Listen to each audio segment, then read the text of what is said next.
name is Louise. And hi, I'm Emma. And you're listening to Murder or Myth, the true crime podcast where not everything is true. The aim of the game is to find out whether the story is actually a murder or if it's just a myth.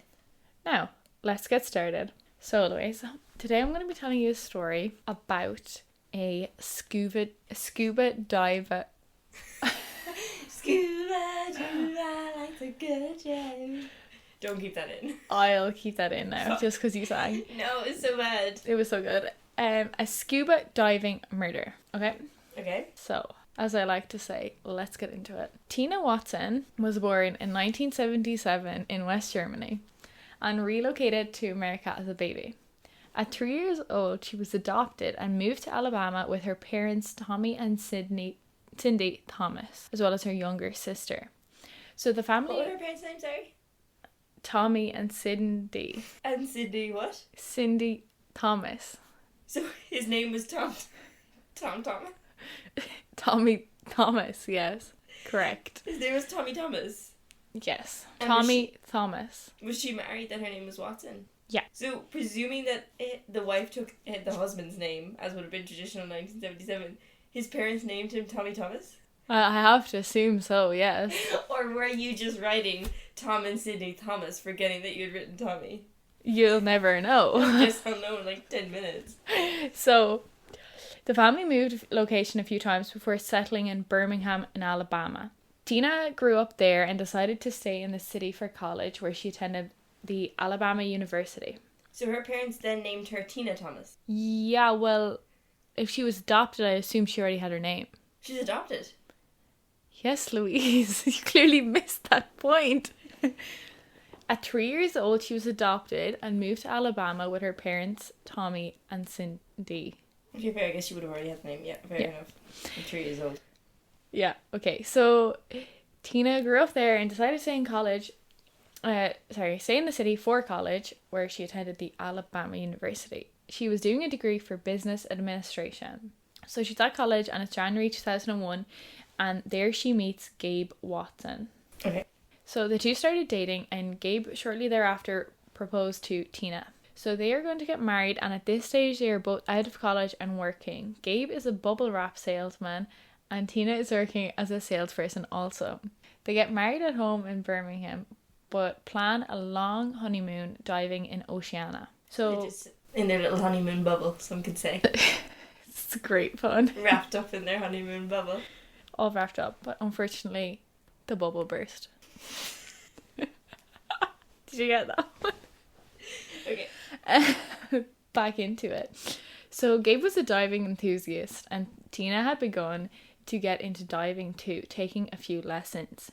Seemingly Gabe had more experience than her and was a rescue diver. So they set off on their honeymoon to Australia, and they'd planned a 7-day dive trip. And this was near the area of the Great Barrier Reef. Okay. Along there. So, on the 22nd of October 2003, they set off to dive to a historic shipwreck that was known amongst divers as accessible yet challenging, as the depths vary from 15 metres to 29 metres. Also, there was known to be difficult currents that could just start in that area. So, the couple went on a dive trip vessel called Spoilsport, where they were offered training prior to their dive trip. However, the two refused the training on 2 different occasions. The two entered the water only to return to the boat relatively quickly after entering the very first time, due to Gabe's dive computer being broken. So it got fixed aboard the boat and they re-entered the water. This is the last time Tina was seen alive. Okay. So, some details surrounding the pair's diving experience. Gabe had done over 55 dives and was said to be an experienced diver with some rescue qualifications, with Tina having only dived 5 times previously. Also, all of her diving experience was in a local quarry in Alabama, and she had no open ocean diving experience. Okay. It was diving in a quarry. Yeah. That's very interesting to me. I don't think I know what a quarry is. You don't know what a quarry is? Well, It's an inland... Open pit mine. I didn't realise there could be like such deep water in it that you could go diving. I thought there was no water in a quarry. Well, these are like waterlogged quarries. Oh, well, you hear people have to go diving in? I guess. Yeah, because you hear people drowning in quarries all the time. Yeah, I just got an article about that. Okay, yeah, fair. Okay, so it was reported that Gabe only had limited experience in open ocean. However, even after his 55 dies, they were also seemingly have been executed inquiries, while Tina had none, as I said previously. Okay. So the two entered the water, and a few minutes later, Gabe landed back to the dive vessel looking for help. He let them know that Tina was in trouble, so one of the trip organisers, Wade Singleton, entered the water looking for Tina. He found Tina and brought her to the surface, where he and another instructor, Uzi Barney, performed CPR on her for 45 minutes. The CPR was performed on a different boat to the one Gabe was on, as it was closer to Wade when he surfaced with her body. She was pronounced dead shortly thereafter, and only then did Gabe get as far as her on her boat. So only once he kind of found out she had died did he manage to get over to the next boat. Okay. And that was like 45 minutes later, so there was time. So There's time for what? for him to get onto the other boat. Oh, right. That just sounded sinister. Like there was time. No, it was just logistically, there was time. So Wade noted that he found her at the ocean floor and she had 2/3 tank of oxygen left and all of her equipment was in order. So he noted that like everything seemed functional. Okay. When he found her, sorry. When he found her. Okay. And when he brought her to the surface, it only took him 90 seconds from where her body lay to get to the surface. And it took Gabe twice as long to travel half that distance. So when Gabe resurfaced looking for help, his dive computer and all the data that was saved showed that he had taken twice as long 180 seconds as the rescuer had taken to bring Tina back up. The rescuer got the whole way in 90 seconds and Gabe got half the way in 3 minutes. In 3 minutes, okay. So these are a few like details that people are piecing together shortly after the fact. It was noted that Gabe made some strange clucking noises and didn't seem like he was crying when he learned of his newlywed wife's death. So the next day, the autopsy determined that Tina's cause of death was drowning. But due to the odd circumstances, the Australian authorities did more work than was standard around a death, and a coroner inquiry was held in Queensland. Gabe gave several conflicting statements, and they were all examined, and evidence was submitted that demonstrated his story was at odds with what his computer recorded, and as well there was one eyewitness on the scene. So the dive they took part in was like a diving vessel that went out, but different people could buy tickets for the experience. Yeah, so they weren't the only two people on the boat. Well, they obviously weren't the only two people on the boat because there's a trainer there. Yeah, so there was like, let's say the dive organisers that have the boat and they stay there, and then there was other couples and people that went with them. So there was an eyewitness stated he seen Gabe and Tina engage in a bear hug, with Tina flailing before Tina began to sink and Gabe ascended up along the main dive line. Gabe's account, however, was different, saying that Tina had wanted to return to the main dive line due to the stronger than expected currents, and that on their way, Tina knocked his mast off as he dragged her towards the main dive line.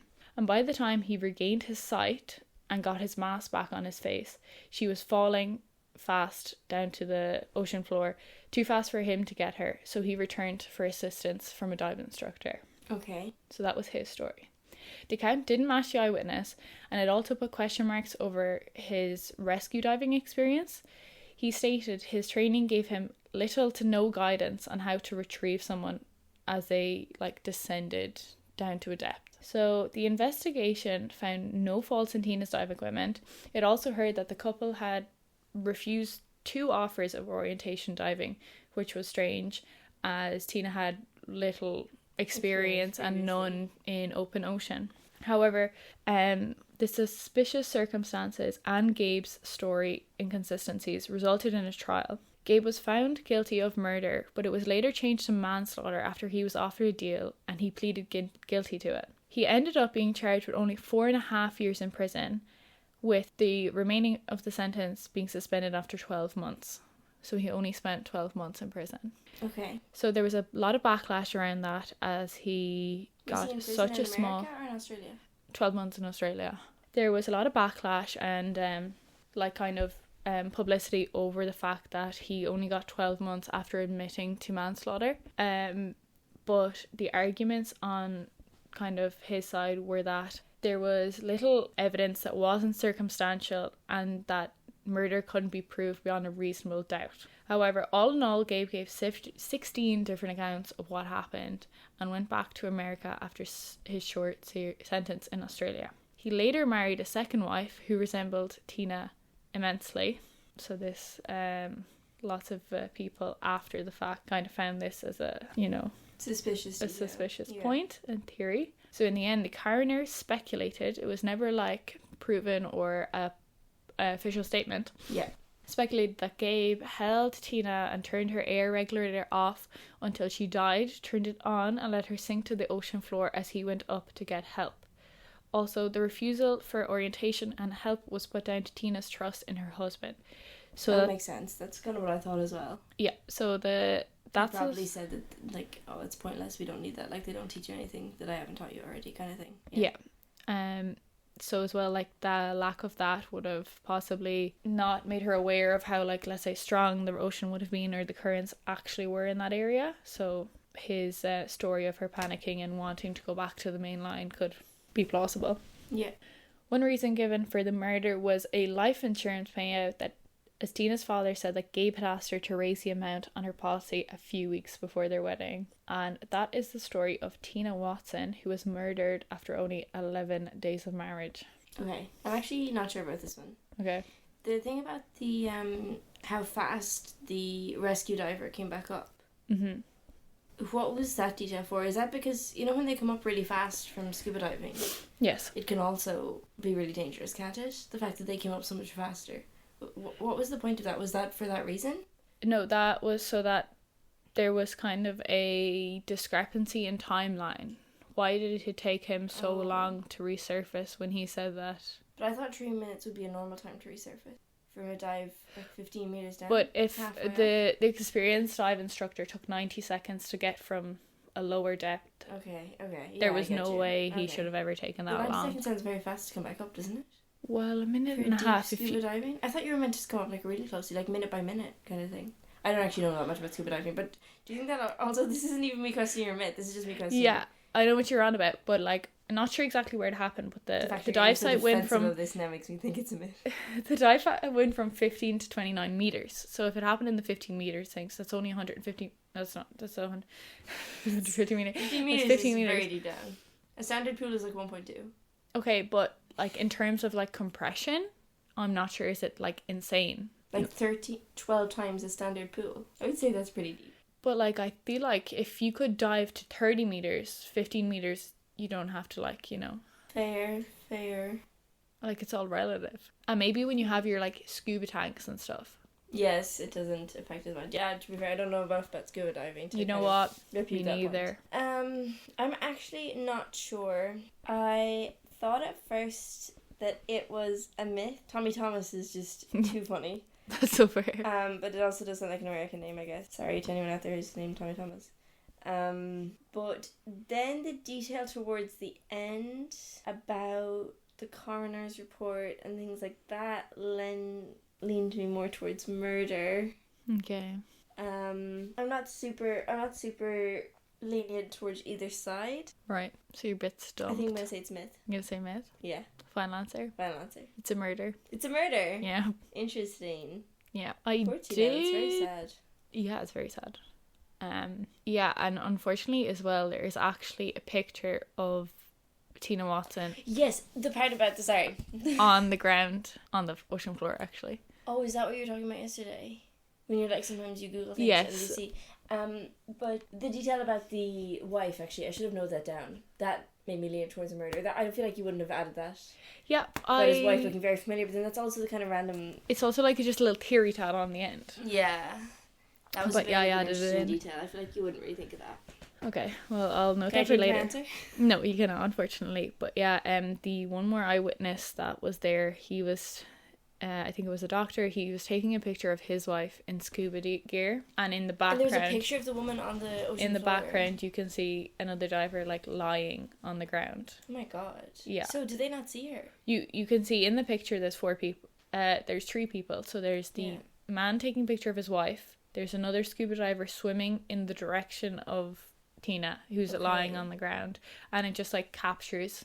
It's weird. It's like a still moment of like before Yeah, that's mayhem very ensued. disturbing. It's very It's disturbing. also really yeah. dark in this room, you guys. I don't Yeah, know if it's you're a bit spooky.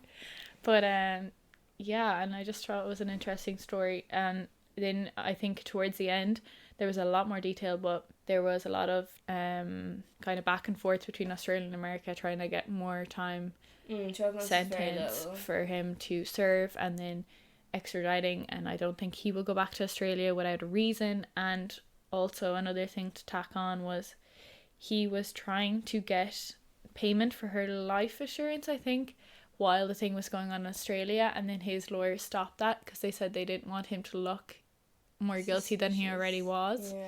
And then when he got back to America, I think they tried to just get everything like that again after his 12 months. Okay.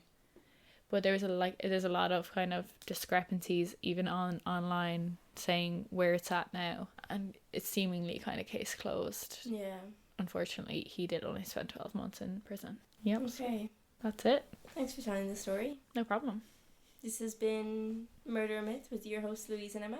And this week's episode, I stumped Louise and she thought my murder story was a myth. Thanks for listening. Make sure to like and subscribe. Find us on all streaming platforms. Join us next week for another thrilling adventure. Remember, it's myth until proven murder. Slay.